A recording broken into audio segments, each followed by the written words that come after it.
महाराष्ट्राचा अभिमान, महाराष्ट्र दिन. लोकसभेतले विरोधी पक्षनेते राहुल गांधी आज पुन्हा एकदा राजधानी दिल्लीतल्या रस्त्यावर उतरले. 20 ऑगस्टला कॉक्रोच जनता पार्टीनं संसदेवर जो मोर्चा आयोजित केला होता, त्या मोर्चाच्या वेळी पोलिसांनी मोर्चातल्या तरुणांच्यावर लाठीमार केला आणि त्यावेळी पॅलेट गनमधून गोळीबार करण्यात आल्याचाही आरोप करण्यात आला होता. त्याच संदर्भात जखमी झालेल्या युवकावर साहिल लोचव याच्यावर जो पॅलेट गनमधून गोळीबार झाला, त्या संदर्भात FIR नोंद करून घेण्याच्या मागणीसाठी राहुल गांधी रस्त्यावर उतरले आणि त्यातून राजधानी दिल्लीतल्या रस्त्यावर आज आणखी एक नाट्य पाहायला मिळालं. त्याच घटनेच्या अनुषंगाने व्हिडिओमध्ये आपण चर्चा करणार आहोत. नमस्कार, मी विजय चोरमारे. आपण पाहताय महाराष्ट्र दिनमान.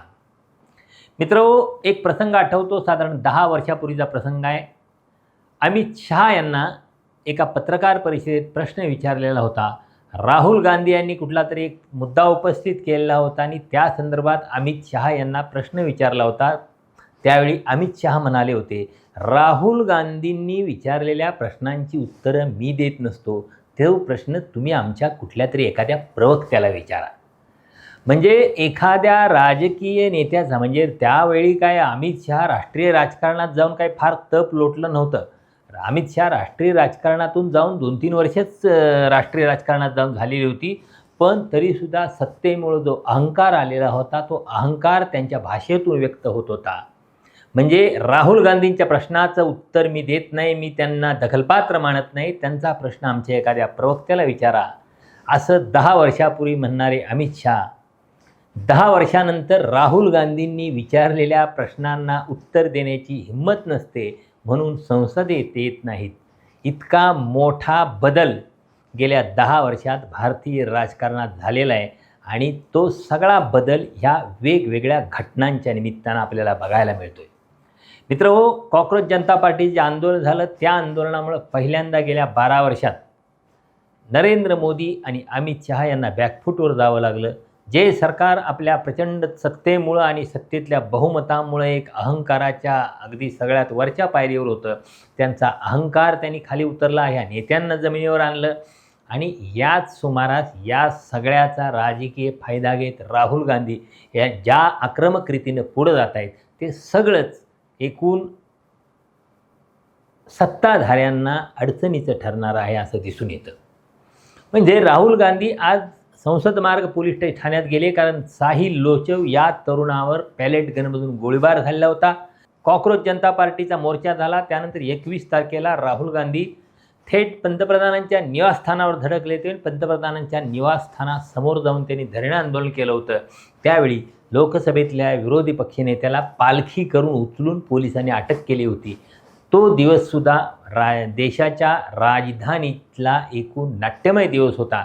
तशीच नाट्यमयता आजच्या दिवसात पाहायला मिळाली, कारण साहिल लोचव याच्यावर पॅलेट गनमधून जो गोळीबार झाला, त्याच्या संदर्भात FIR नोंद करून घेण्यासाठी राहुल गांधी संसद मार्ग पोलीस ठाण्यात गेले.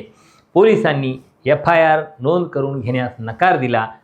राहुल गांधी FIR नोंद करण्याच्या मागणीसाठी पोलीस ठाण्याच्या आवारात थांबून राहिले आणि स्वाभाविकपणे राहुल गांधी थांबून राहिलेत म्हणल्यावर या बातम्या TVवर यायला लागल्या आणि दिल्लीतले आणि आसपासचे सगळे काँग्रेसचे नेते कार्यकर्ते पोलीस ठाण्याच्या आवारात जमायला लागले आणि आपोआप तिथं एका मोठ्या आंदोलनाचं, मोठ्या निदर्शनाचं स्वरूप आलं.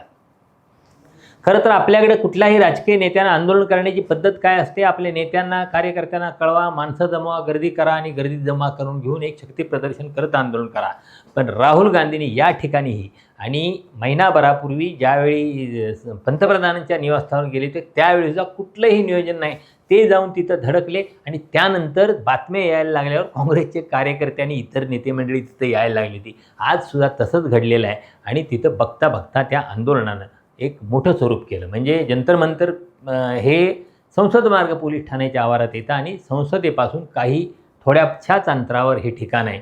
त्यामुळे स्वाभाविकपणे हा संवेदनशील भाग असल्यामुळं एकूण याची चर्चा राजधानी दिल्लीत आणि देशाच्या सगळ्याच एकूण राजकारणात होण्याची आवश्यकता आहे. म्हणजे उद्या पुण्यात छात्रों की गुंज हा राहुल गांधींचा एक महत्त्वाकांक्षी कार्यक्रम आहे भारत जोडो यात्रेनंतरचा, तो होतोय आणि इकडे येण्यापूर्वी त्यांनी दिल्लीत या आंदोलनाच्या निमित्तानं एक मोठा धमाका केला आहे.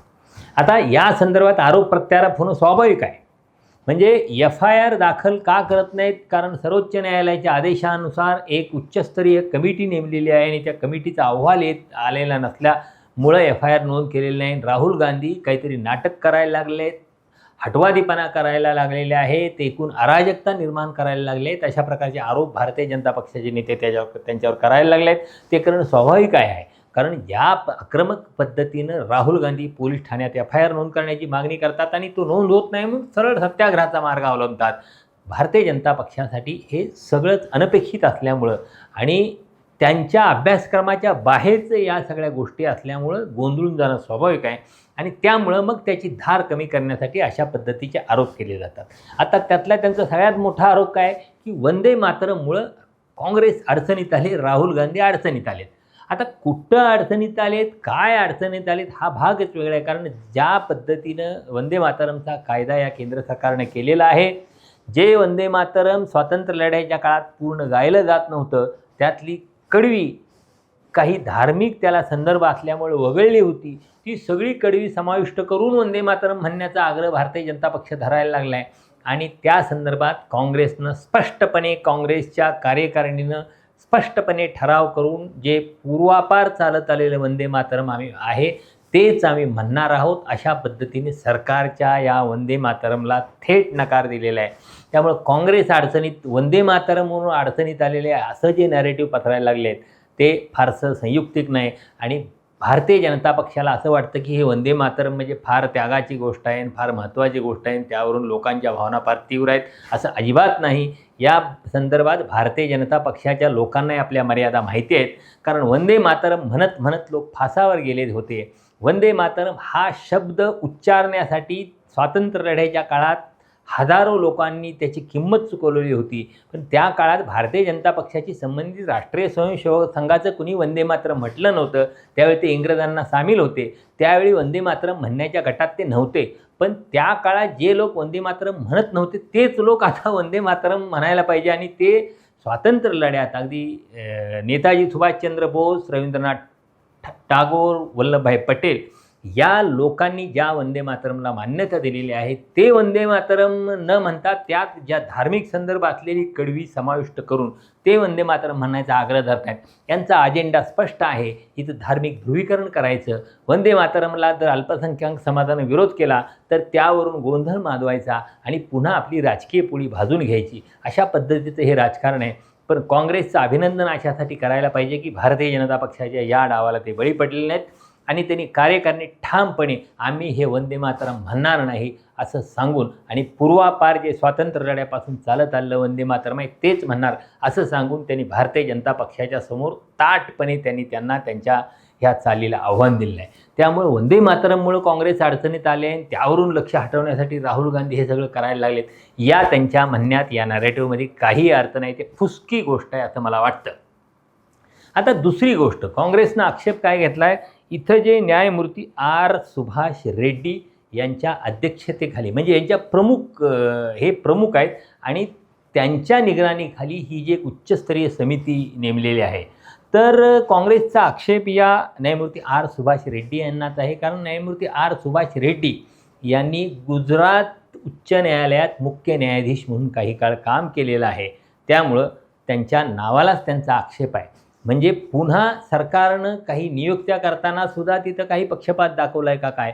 खरं तर अशा पद्धतीनं न्यायमूर्तींच्यावर अविश्वास दाखवणं ही खूप गंभीर गोष्ट आहे. पण काँग्रेसने ते धाडस केलेलं आहे, काँग्रेसने ती गोष्ट केलेली आहे.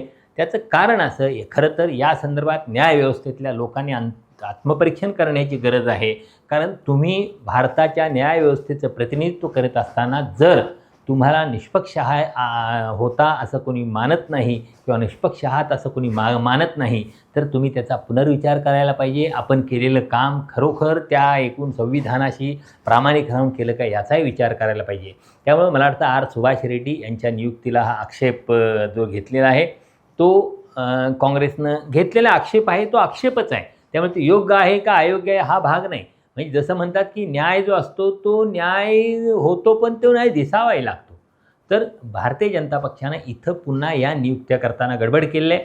आणि दुसरी गोष्ट, ह्या घटनेला महिना उलटून गेलेला आहे तरीसुद्धा या म्हणजे उच्चस्तरीय कमिटीचा जो अहवाल आहे तो अहवाल अद्याप आलेला नाही. म्हणजे मग ही कमिटी काय करते, इतक्या गंभीर विषयाच्या संदर्भात जर त्या संदर्भात काही महिनाभरानंतर सुद्धा काहीच हालचाल होत नसेल तर मग ही कमिटी किती कार्यतत्पर आहे हे सुद्धा मला वाटतं विचार करण्याजोगी गोष्ट आहे. आणि राहुल गांधी एका सामान्य तरुणाचा प्रश्न घेऊन पोलीस ठाण्यात गेलेत ही यातली सगळ्यात महत्त्वाची गोष्ट आहे. साहिल लोचो हा सामान्य तरुण आहे. पॅलेट गनमधून झालेल्या गोळीबारामुळं तो गंभीररित्या जखमी झालेला आहे. त्याच्या हृदयाच्या जवळ गोळ्या लागल्या आहेत, खांद्याला गोळ्या लागल्या आहेत, त्याच्या डोळ्याला इजा झालेली आहे. आणि इतकं सगळं असताना त्या संदर्भात FIR नोंद होणं हा त्याचा अधिकार आहे आणि तो FIR 1 महिन्यानंतरही नोंद होत नाही. अशावेळी एक लोकसभेतला विरोधी पक्षनेता एका सामान्य कार्यकर्त्यासाठी जो आपल्या पक्षाचा सुद्धा कार्यकर्ता नाही त्याच्यासाठी पोलीस ठाण्यात जातात. ही खरोखर महत्त्वाची गोष्ट आहे. राहुल गांधींच्या या कृतीसंदर्भात आक्षेप घेतले जाऊ शकतात, घेतले जातील, त्यात चुकीचंही काही नाही, ते घ्यावेत, तो राजकारणाचा भाग आहे. त्याचं मूल्यमापन व्हावं, ते त्यांचं वर्तन योग्य आहे की अयोग्य आहे, लोकसभेतले ते विरोधी पक्षनेते आहेत, ते प्रगल्भपणे वागतायत का, ते बालिशपणे वागतायत का, ते हटवादीपणा करतायत का, या सगळ्याची चर्चा व्हायला पाहिजे. पण इथं अंतिमतः आपल्याला दिसतं काय तर एका सामान्य कार्यकर्त्यासाठी राहुल गांधी पोलीस ठाण्यात गेले आहेत, रस्त्यावर आंदोलन करत बसले आहेत. 3-4 तास ते रस्त्यावर बसले आहेत. राहुल गांधी बसले आहेत, पुन्हा प्रियांका गांधी तर गेल्या आहेत, काँग्रेसचे अनेक मोठे नेते गेले आहेत आणि काँग्रेसचे शेकडो कार्यकर्ते गेले आहेत. सामान्य कार्यकर्त्यासाठी काँग्रेस रस्त्यावर उतरले आहे. काँग्रेस रस्त्यावर उतरून संघर्ष करते एका सामान्य कार्यकर्त्यासाठी, हे यातून लक्षात घ्यायला पाहिजे. यातली आणखी एक सगळ्यात महत्त्वाची गोष्ट, धर्मेंद्र प्रधान यांच्या राजीनाम्यानंतर काँग्रेसचं आणि राहुल गांधी यांचं मुख्य टार्गेट अमित शहा यांचं हेच आहे. म्हणजे पॅलेट गनमधून जो गोळीबार झाला, कॉक्रोच जनता पार्टीच्या संसदेवरच्या मोर्चाच्या वेळी तरुणांच्यावर लाठीमार झाला, याची जबाबदारी कुणाची, याचे आदेश कुणी दिले हे अद्याप अधिकृतपणे भारतीय जनता पक्षानं किंवा केंद्र सरकारनं जाहीर केलेलं नाही. 1 महिना उलटून या घटनेला गेलेला आहे. मी मगाशी म्हटलं तसं राहुल गांधी यांनी उपस्थित केलेल्या प्रश्नांना उत्तर देण्यासाठी अमित शहा संसदेत सुद्धा आलेले नाहीत. म्हणजे संसदेत येऊन ते उत्तर देतील असं किरण रिजिजू फार मोठ्यानं सांगत होते. पण अखेरच्या दिवशी ओम बिर्ला यांनी राष्ट्रगीत म्हणून कशा रीतीनं ते संसदेत लोकसभेचं अधिवेशन गुंडाळलं, कामकाज गुंडाळलं हे आपण बघितलेलं आहे. त्यामुळं आत्ता त्यांचं टार्गेट अमित शहा आहेत.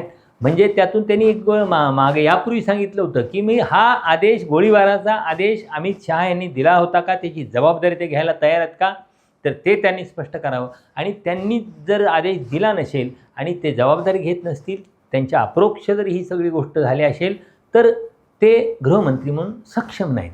म्हणजे दोन्ही बाजूने राहुल गांधी यांनी त्यांना कोंडीत पकडलं आहे. आणि आत्तासुद्धा FIR नोंद करण्याच्यासाठी त्यांचा जो आग्रह आहे तो याचसाठी त्यांचं टार्गेट अमित शहा हेच आहे. म्हणजे अमित शहा आपल्या जबाबदारीपासून पळ काढतायत.